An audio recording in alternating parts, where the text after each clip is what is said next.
si Ramon, nag-igon sana si Richard, wala may nabuhat. Ako mangutanan ninyo, ba may nabuhat? Ha? Wala. Daghan! Taghan. Marami! Kunya, wala ako natabangan. Tinuod ba na, wala ko'y natabangan diri? Marami! Kami masamang but-but ng Richard. Oh. Wasa naguna-huna, kada adlaw, pagsakay niya sa auto, ang iya agiya nakasada, gomis na nagpahimuan na. Wala ko ng buhat.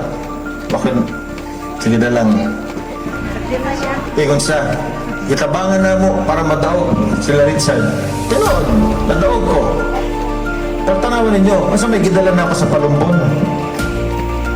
Nindutin yung makasada. Sakto? Na may mga ayuda, na may pantambal, na may pang-hospital. Ako nagtrabaho lang kung maayo. Kaya gusto mo na ako mahimong kongresista. Kahibaw na ako unsay trabaho sa usa ka kongresista. Ang main trabaho sa usa ka kongresista, magpantay og balaod.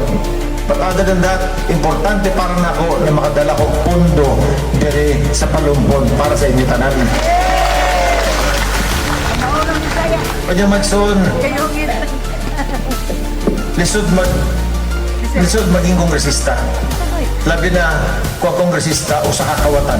Magayawa na. Dati, ako sa panahon na ako nag-congressman, mayor ako sa Ormoc City. Doon ka termino ko nag-mayor. Kada tuig, ang among budget over 2 billion pesos. So sunod, sa unong katuig, ang niagi sa akong kamot as mayor, more than 14 billion pesos. Wako'y ikawat masikising ko. Yay!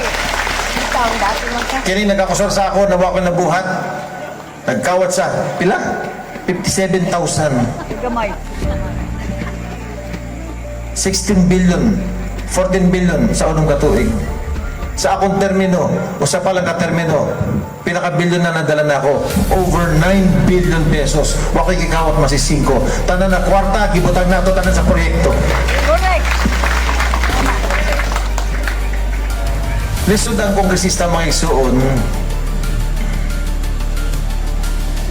Pag ang kongresista, naibahid o droga. Na, may apil. Gusto ba ninyo na inyong congressman, naibahid o droga? Kaya karon, ang akong natbang, no, taga-pikas man, nitabok man diri sa ato. Tingali, tapo niya sa pagpatay sa mga tao, tabok na diri. Aron mahurot na diri. Tagkuyog na sila. Kauban na niya, kinsa? Ang drug lord sa Albuera. Kanang nabuang na. Ha? Nabangan ka! Sige siya mag-vlog, sige siya mag-vlog. Masuko siya sa iyang kagulingon. Magbanday ka, magbanday ka, magbanday. Nabuang siya. Bakit? Karangit. Ching, si Kerwin, nagkuyog na sila. Si Lando nagkuyog, hasta si Ramon nagkuyog. Gusto ninyo? Ang drogas na nadirib, balik sa Palumpon. Kaya mo na ibawan. Nag-meeting sila sa Camotes, magkauban sila. Sige sila mag-meeting. So nag-meeting na ang drug lord, ang drug protector, o ang kawatan. Wala. Pinagtianan. Ako ipakita ninyo mga iso, ha? Ipagawa sa panahon ni Presidente Duterte, ipagawa sa news, ang mga politiko na naapil sa narcolist. Ang akong atbang na sa narcolist, tanawan ninyo.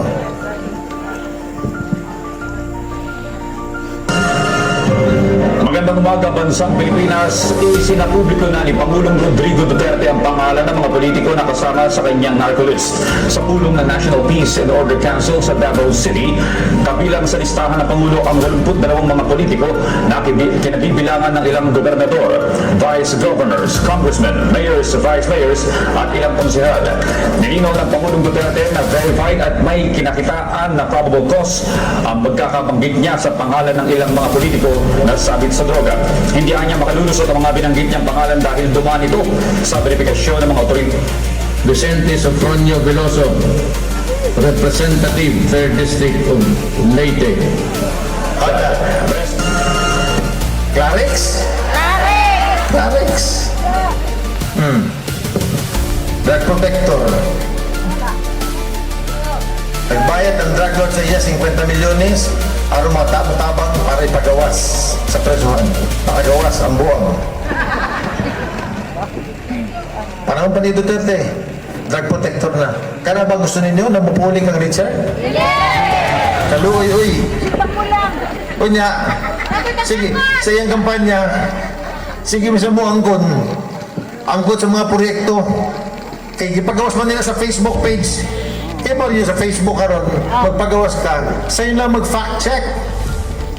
Kaya na, ipagawas sila. Kay siya na nagpatukod sa mga building sa mga eskwelahan.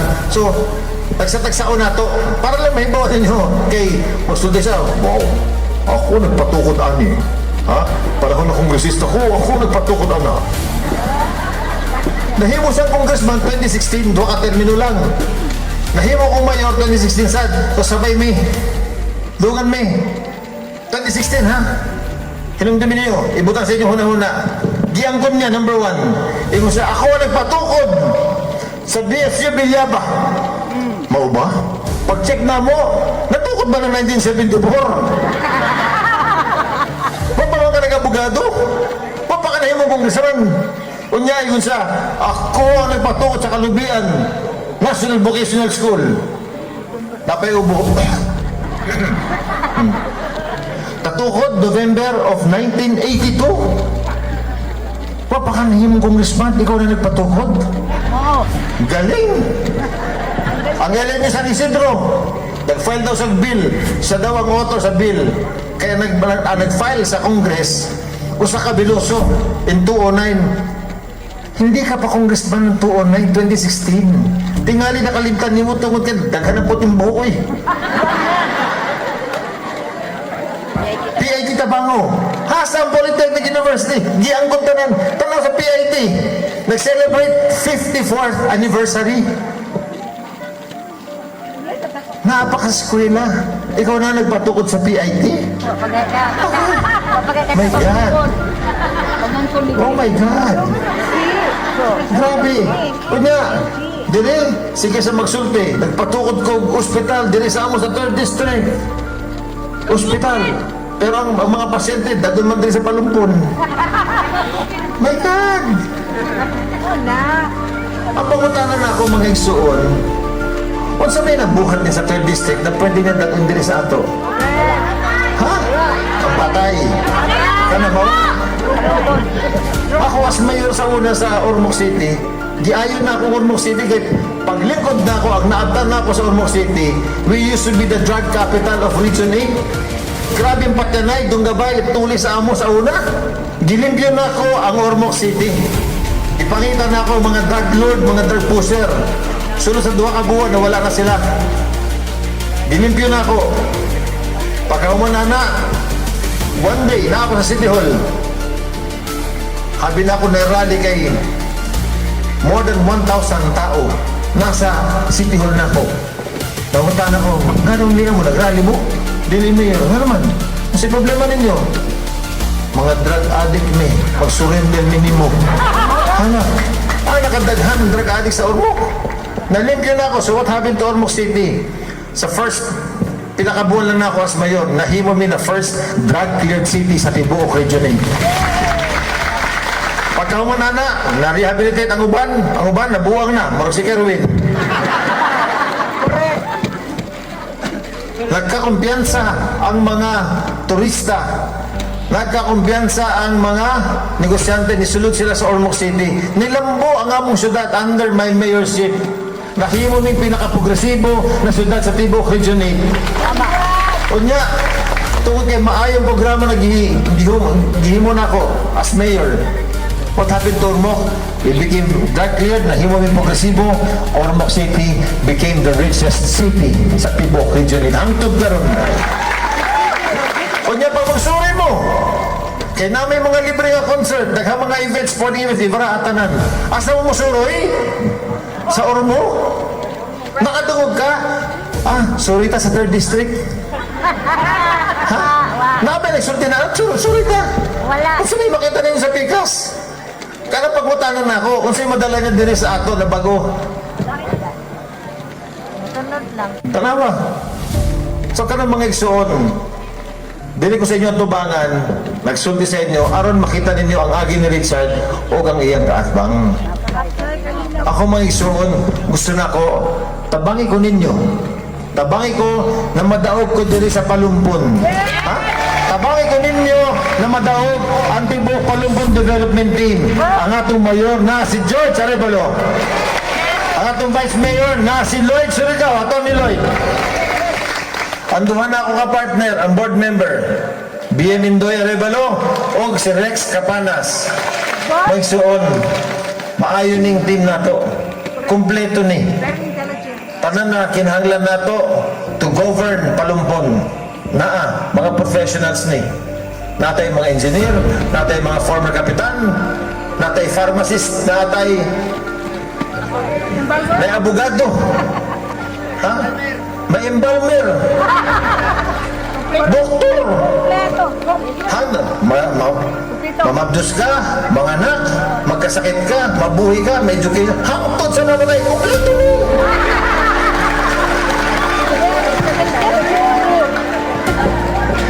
Kamu mga babae, tingali na pa mo ilakaw.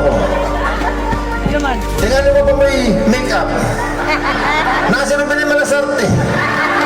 Siya magbuta make-up ka ninyo, siyang kaadlaw, sigurado, di matangtang. Ha? Kompleto. Asa ka makita na ana? Happy na mo, wala yung mga awat, tanan na serbisyo mahatag. Kana ang Palumpon Development Team. Sos mo lang ako maigsoon, dilin lang ko tason. Ayaw kalimot ng Richard Gomez, #1 pagka-congressman. Palihog, ang Tibuok Palumpon Development Team headed by Mayor Dr. Georgina Arevalo. Kinahalan, madaog ka. Okay, patayin na to. Maghimutag pag-uong Palumpon. Ayaw na itong Palumpon under the leadership of Mayor George Arevalo. Daghang salamat!